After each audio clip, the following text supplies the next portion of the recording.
And good morning, everyone. What a lovely morning, right? Beautiful outside, lots of sunshine. Temperatures are in the 70s. Oh, wait. That's out toward Hawaii. Hope you guys are doing well. I'm wave meteorologist Brian Goode. Yes, it is a Monday that looks and feels every bit like a Monday outside, but that's right. You know, Mondays are supposed to sort of look like this, right? And it's been this way really the past few days. Cloudy, gloomy setup. Areas of light rain, drizzle, not a whole lot on the rain side, as you'll see here in a second. The system overall is about to exit, but it's going to be very sluggish in doing so. It's going to take another 24 hours for it to completely leave. And as soon as it does, we have another one, of course, that'll be moving right in to replace it. And yes, that will likely be another Thursday and a Friday, that will have to suffer, if you will, on the fate of the idea of light rain and cooler weather coming back into play. More on that in just a second. Tyler, I saw your comment. Yes, there was snow above 5,000 feet, about 5,500 feet in the Smoky Mountains in North Carolina.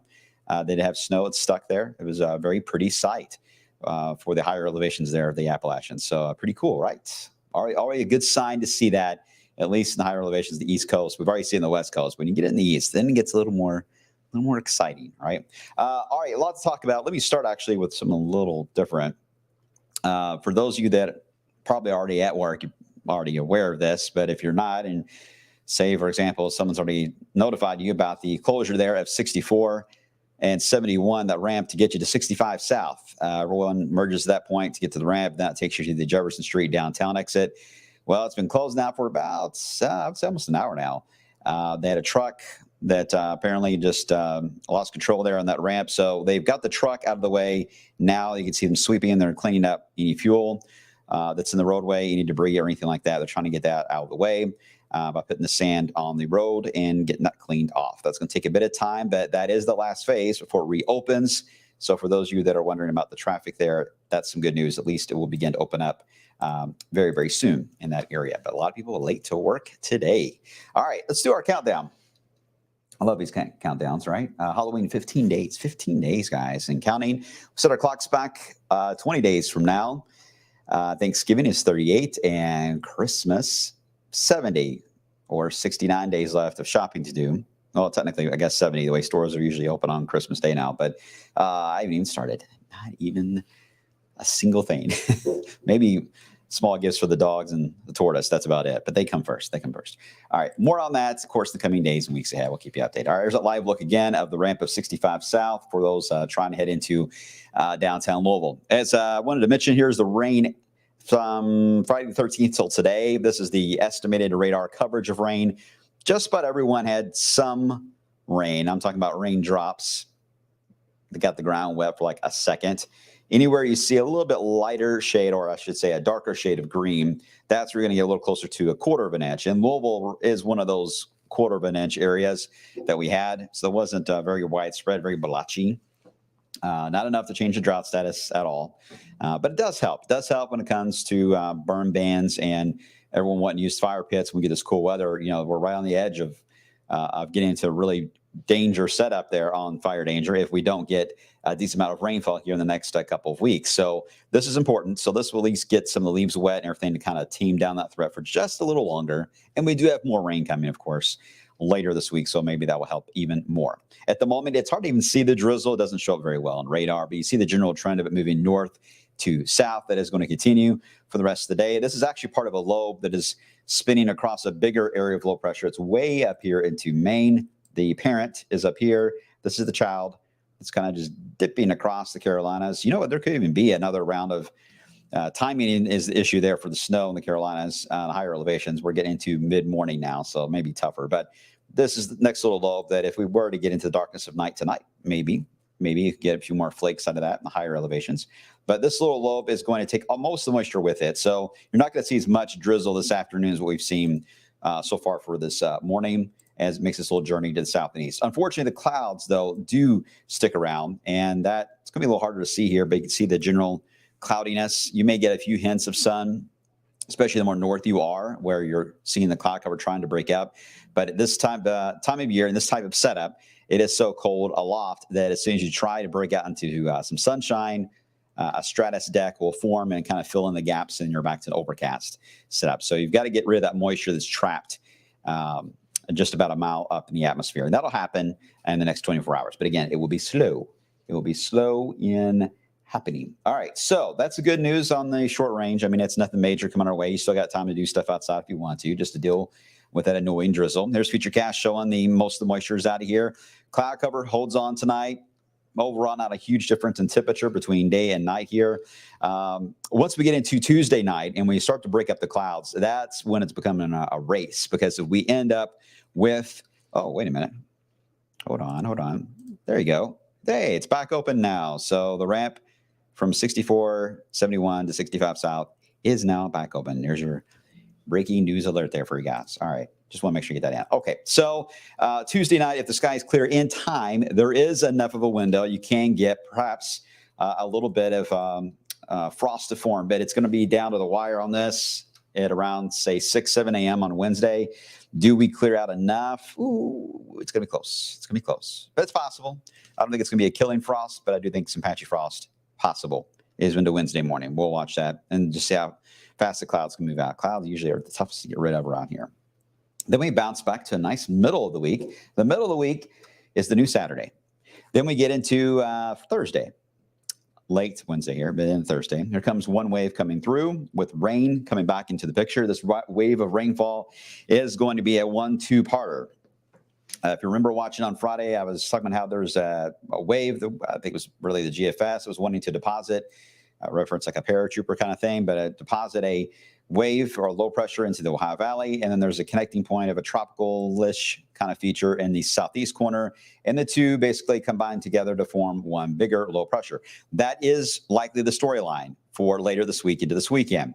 But the merging of the two low pressures is likely going to happen to our east as it stands now, and too far to the east to really have a significant impact on our weather. So that leads us to just the one piece coming out of the north, likely to be the main rain chance we'll get, and that looks to be Thursday into parts of Friday. We will likely see a wave of showers as a result of that feature moving on by.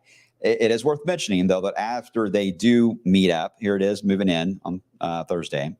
Once they do meet up and combine, you can see the low just kind of merge right there, right? You saw how it just became like a big low pressure all of a sudden, nearly the same spot the one in Maine is now, right? It's a repeating pattern. There will be a lot of wind here on the western side, so I do think Sunday is going to be a windy day for us, but I don't see much in the way of rainfall. Even on Saturday, I don't see much in the way of rain, just cloud cover. Really, the rain looks to be Thursday, Friday. Thursday, Friday are the key days as it stands now. Wind on Sunday. What is interesting, though, is after it leaves and pulls away, it's Monday night. We're in between that system and our next one trying to form. This signal right here for Tuesday night into Wednesday morning is showing up strong for not only a frost, but potential for a freeze to move into wave country. So watching that carefully. It's a long way out. That's more than a week out. So boy, that can change. But pretty good agreement so far. Almost every model has got a potential here of that happening. It would just depend on how quickly it moves out. Does the wind calm down? Yada, yada, yada. But you get the idea that we could end up with a frost or at least a freeze potential next week. All right. If we don't get anything Wednesday morning this week, next week we'll see it about exactly the same time period. All right. So what about toward the end of the month here into Halloween? Well, a couple things. There will be a change in the jet stream structure. What I mean by that is that there will be what we call a little more of a negative PNA. So there should be more of a ridge that forms here in the southeast corner, a little more of a trough or a dip into the Rockies. This may end up looking what we call a Rex block, where you get a low pressure. It's almost in the southwest corner of the country, and the jet kind of streaks out over the United States, the eastern part. That typically is a warm pattern for us. But I do think this is going to be a progressive enough setup that there will eventually be a system with rain that is going to get squashed down to the south with a pretty cold blast of air moving through Canada. What I don't know at the moment, it's going to take me some more time to analyze this, but the cold air that does push down, say around the 26th, 27th of October, whether or not it wants to aim a little more south or get pushed more east, which the pattern so far this season is to go east, not due south. So there is a chance that we may get some colder weather in here around Halloween. Some of the early numbers I'm seeing are highs in the 50s. Some are colder than that. But it really just depends on how that system gets pushed down to the south as we head into the last few days of October into Halloween. And that is too far out. There's too much of a margin of error on that one to where it could be as early as the 25th of October. It could be as late as the 2nd of November before all that happens. But Halloween is in that range, at least. So as far as your Halloween parties go, what is the condition for trick-or-treating? Your main question, I'm sure you're going to ask, is going to snow. I can't answer that yet. I get new data tonight, so we'll see what it looks like tomorrow, if there's anything a little more solid on that idea. But that's the first glance. Here's the GFS. We do actually have a recurving typhoon moving in right now, actually, to the Pacific Northwest. But all that's going to do is allow for these bigger systems for the East Coast, the ones over Maine. It's not really impacting our weather directly too much. Here we go with the map, and this is the 23rd. Here we go, the 26th. I think it's where it stops. It does. That is where our system moves in. Again, see low pressures here. They're all going to want to track more northeast. They're not going to want to track east. But here's the cold air. Look how it's snow in Canada. Man, oh, man, oh, man, oh, man. All that snow building there, that cold air again wants to push south. We'll see if it will get the configuration it needs. The PNA does try to go back positive again near Halloween and the 1st of November. So if that happens, there's a chance that could drop in again and maybe close to the holiday. So we'll see. So here are the numbers where we stand now. And let me see if I can get some of your questions here. Let's see, buddy, can you give me an idea of Indianapolis weather on October 27th for a marathon? Ooh, it's too early, too early. I would bet right now with it being, what day is the 27th on? It's, let's see. Oh my gosh, I can never find a calendar when I need it. That's my figured out. It's a Friday. Okay. So Friday, Fridays are, we're in the rut. Remember, weather patterns want to repeat themselves. You can see that even on the chart here. So right now the chances are, what is this? Is this Saturday? I guess my calendar's on. There is a chance there could be rain falling. Yeah. Just based on the pattern. Now, if it's certainly more, Saturday 28th. Okay. Thanks, buddy. We got to clarify it. Saturday the 28th, not the 27th. All right.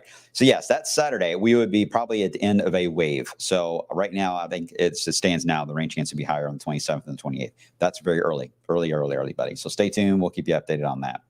All right. Everyone good? I mean, this is a pretty easy going forecast, right? There's nothing dramatic here. Just kind of some ups and downs. A little bit of frost this week, perhaps. No flooding rain, no severe weather, no snow. Just a typical up and down October pattern. It gets a little more interesting, I think, toward Halloween, as it always does every year. So we'll worry about that later. All right, and I'll have a much more of an update to the longer range tomorrow once I get a little more of that data rolling in. But today, it's all about the crummy weather and the clouds. If you got a pot of chili today, enjoy that. Just enjoy hanging out with friends and family, watch some movies on TV, scary movies, whatever the case may be. And I will see you guys coming up on midday at 11 a.m. on the flip side.